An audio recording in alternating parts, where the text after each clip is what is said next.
அருட்பெரும் ஜோதி அருட்பெரும் ஜோதி தனிப்பெரும் கருணை அருட்பெரும் ஜோதி எல்லாம் செயல்கூடும் என் ஆணை அம்பலத்தே எல்லாம் வல்லான் தனையே ஏத்து. ஓம் ஸ்ரீ ராமலிங்காபயம். ஓம் ஸ்ரீ ராமலிங்காபயம். ஓம் ஸ்ரீ ராமலிங்காபயம். எல்லோருக்கும் வணக்கம். இது எனது யூடியூப் சேனலான எல்லாம் செயல் கூடும் வள்ளலார். நான் வள்ளலார் முத்து பேசுகிறேன். இன்றைய பதிவில் நாம் அருட்பெரும் ஜோதி அகவல் 63 66 வரை உள்ள வரிகளுக்கான விளக்கத்தை பார்ப்போம். முதலில் வரிகளை படிக்கிறேன், பின்பு விளக்கத்தை பார்ப்போம். முச்சுடர்களும் ஒளி முயங்குற அளித்தருள் அச்சுடராம் சபை அருட்பெரும் ஜோதி. துரியமும் கடந்த சுகபூரணம் தரும் அரிய சிற்றம்பலத்து அருட்பெரும் ஜோதி. இதுதான் அந்த 4 வரிகள்.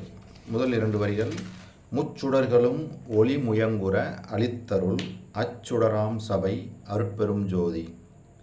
நாம் போன வீடியோவில் நம்ம பார்த்த ஒரு செய்தி தான் இங்கேயும், அது தொடர்ச்சி தான் இது. அதாவது என்ன பார்த்தோம் அப்படின்னா, அண்டத்தில் 4 விதமான இடங்களில் கடவுள் காரியப்படுறார்.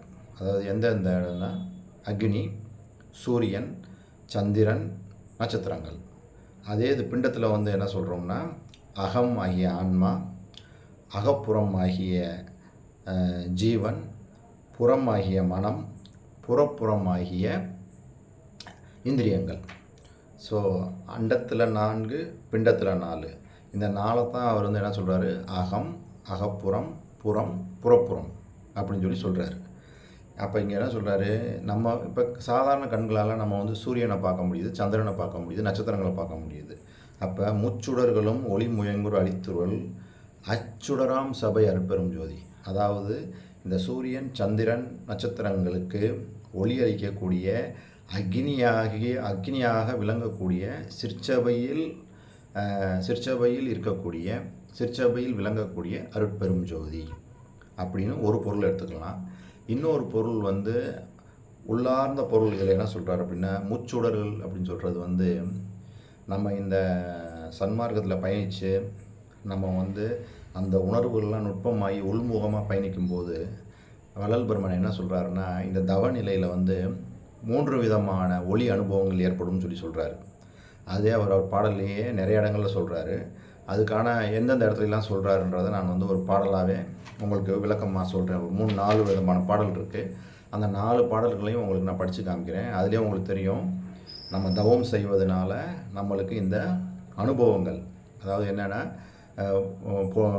பேரொளி அனுபவம், பொன்னொளி அனுபவம், உள்ளொளி அனுபவம் அப்படின்னு சொல்லி சொல்லுவார். அதில் அவர் என்ன சொல்கிறாருன்னா, ஒரு பாட்டு அருமையாக சொல்கிறாரு. உள்ளொளி ஓங்கிட, உயிரொளி விளங்கிட, வெள்ளொளி காட்டிய அருட்பெரும் கனலே அப்படின்னு அகவல்லே பின்னாடி வருது. இதில் அந்த ஒளிகளை பற்றி சொல்கிறாரு. இன்னொரு பாட்டுமே திருவருட்பால இருக்குது. ஈற்றறியேன் இருந்து இருந்து இங்கு கதி சலிப்பதென்னி என்கின்றாய், நீ என்னை விட்டு ஏகுதொரு நான் தான் காற்றறியா தீபம் போல்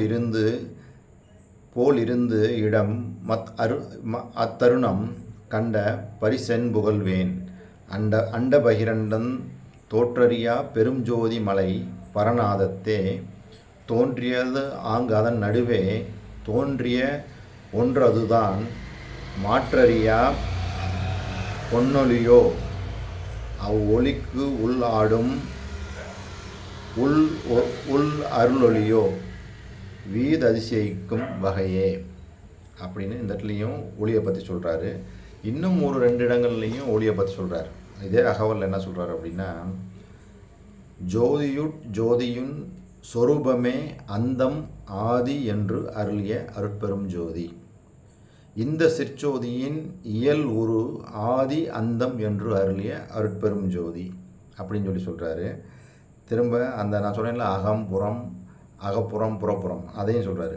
ஆரியல் அகம்புறம், அகப்புறம், புறப்புறம், ஆறமுது எனக்கருள் அருட்பெரும் ஜோதி அப்படின்னு சொல்லி சொல்கிறாரு.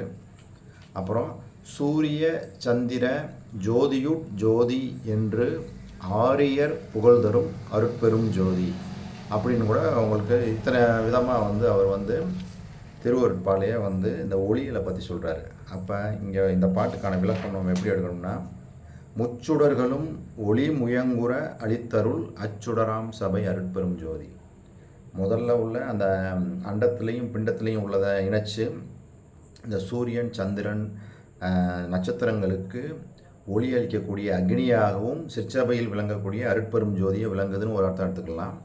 இன்னொரு அர்த்தம் வந்து என்ன எடுத்துக்கலாம் அப்படின்னா, தவநிலையில் ஒருவர் பெறக்கூடிய அந்த 3 விதமான ஒளி அனுபவங்கள், பேரொளி, பொன்னொளி, அந்த உள்ளொளி அனுபவங்கள், அதை தான் இப்போ நான் 4-5 பாட்டாக வந்து அதுக்கான விளக்கங்கள் வள்ளல் பெருமானே பாடி வச்சுருக்கிறாரு. அதுதான் உங்களுக்கு நான் சொன்னேன். இது உங்களுக்கு புரிஞ்சுருக்குன்னு நினைக்கிறேன். இப்போ நம்ம மீதி உள்ள அடுத்த 2 வரிக்கு பார்ப்போம். அடுத்த 2 வரியில் என்ன சொல்கிறாருன்னா, துரியமும் கடந்த சுகபூரணம் தரும் அரிய சிற்றம்பலத்து அருட்பெரும் ஜோதி.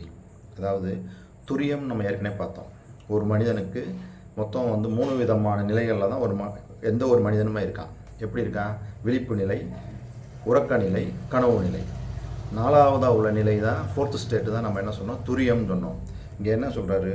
துரியமும் கடந்த சுகபூரணம் தரும் அரிய சிற்றம்பலத்து அருட்பெரும் ஜோதி.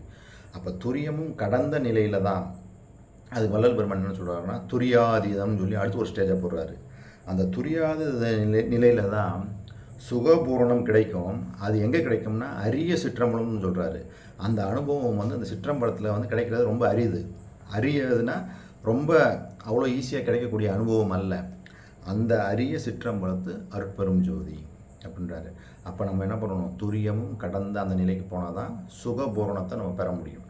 அப்போ அதுக்கு அவரே என்ன சொல்கிறாருன்னா, அந்த துரியாதீத நிலையில் தான் இந்த சுகபூரண நிலை கிடைக்கும் அப்படின்றதுக்கு ஒரு அருமையான பாட்டு இருக்குது.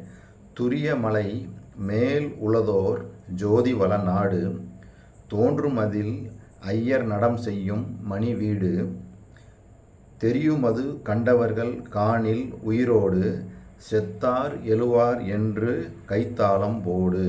இது வந்து அந்த கீர்த்தனை பாட்டில் இந்த இதை வந்து அவர் பதிவு பண்ணுறாரு. இதுவும் மிக சிறப்பாக துரிய மலை மேல்தான் இந்த சுகபூரண அனுபவம் கிடைக்கும்னு சொல்லி இந்த பாட்டை சொல்கிறாரு. இன்னும் ஒரு 2 பாடல்களில் அதோ அகவல்லே வந்து ஒரு தெளிவாக சொல்கிறாரு. அகவலில் என்ன சொல்கிறாரு அப்படின்னா, முச்சுடர் ஆதியால் எச்சக உயிரையும் அச்சர காத்தருள் அருட்பெரும் ஜோதி. பாருங்கள், முச்சுடர் ஆதியால் எச்சக உயிரையும் அச்சர காத்தருள் அருட்பெரும் ஜோதின்னு சொல்கிறாரு. இன்னொரு இடத்துலையும் ஒரு பாட்டு பாடுறாரு. இன்னொரு இடத்துலையும் வரிகள், துரியமும் கடந்ததோர் பெரிய வான் பொருள் என உரைசை வேதங்கள் உண்ணும் மெய்ச்சத்தே. பாருங்கள், துரியமும் கடந்ததோர் பெரிய வான் பொருள் என உரைசை வேதங்கள் உண்ணும் மெய்ச்சத்தே. அப்போ இதுலேருந்து நம்மளுக்கு என்ன தெளிவாக தெரியுது? நம்ம இயல்பாக இருக்கக்கூடிய இந்த 3 நிலைகளில் இருந்து நம்ம 4ஆவது நிலையான துரியத்துக்கு போகணும். அதாவது விழிப்பு நிலை, கனவு நிலை, உறக்க நிலை, கனவு நிலை, இந்த 3 இதுதான் ஒவ்வொரு மனிதர்களும் இந்த ஸ்டேஜில் தான் 1 by 1 நம்ம இருந்துகிட்டே இருக்கோம். ஒவ்வொரு நாளும் விழிப்பு நிலையில் இருக்கோம். டயர்டானவொடனே தூங்க போகிறோம். தூங்கும்போது நம்ம கனவுக்கு போகிறோம், கனவு நிலையில் இருக்கோம். நம்ம 4ஆவது இது வரைக்கும் முன்னாடி உள்ள வீடியோக்கள்லாம் பார்த்தோம். 4ஆவதான அந்த துரிய நிலை, அதாவது அந்த விழிப்பு நிலையில் மனமற்ற நிலை, அதுதான் வந்து துரிய நிலை. அந்த துரிய நிலையும் கடந்து அடுத்து துரியாதீத நிலைக்கு போகும்போது தான் சுகபூரணம் கிடைக்கும்னு இந்த பாடலில் அவர் பதிவு பண்ணுறாரு. துரியமும் கடந்த சுகபூரணம் தரும் அரிய சிற்றம்பலத்து அருட்பெரும் ஜோதி. அப்போ அந்த பெறுவதற்கு அரிதான அந்த அனுபவம் கிடைக்கக்கூடிய இடம் சிற்சபையாகி, அந்த சிற்சபையில் விளங்கக்கூடிய அருட்பெரும் ஜோதி அவர் தான் வந்து என்ன பண்ணுறாரு? அந்த துரியமும் கடந்த சுகபூரணத்தை கொடுக்குறாரு. அப்போ துரியத்தை கடந்தால் நம்ம அந்த சுகபூரண இன்பத்தை பெற்றுக்கொள்ளலாம் அப்படின்றது தான் இந்த 2 பாடல், இந்த 2 வரிகளுக்கான விளக்கம். இது வரைக்கும் நான் சொன்ன இந்த விளக்கம் உங்களுக்கு புரிஞ்சிருக்கும்னு நினைக்கிறேன். மீண்டும் நாம் அடுத்த வீடியோவில் சந்திப்போம். இதுவரை பொறுமை காத்து எனது வீடியோவை கண்ட உங்கள் அனைவருக்கும் கோடான கோடி நமஸ்காரங்களும் நன்றிகளும். அருட்பெரும் ஜோதி, அருட்பெரும் ஜோதி, தனிப்பெரும் கருணை, அருட்பெரும் ஜோதி.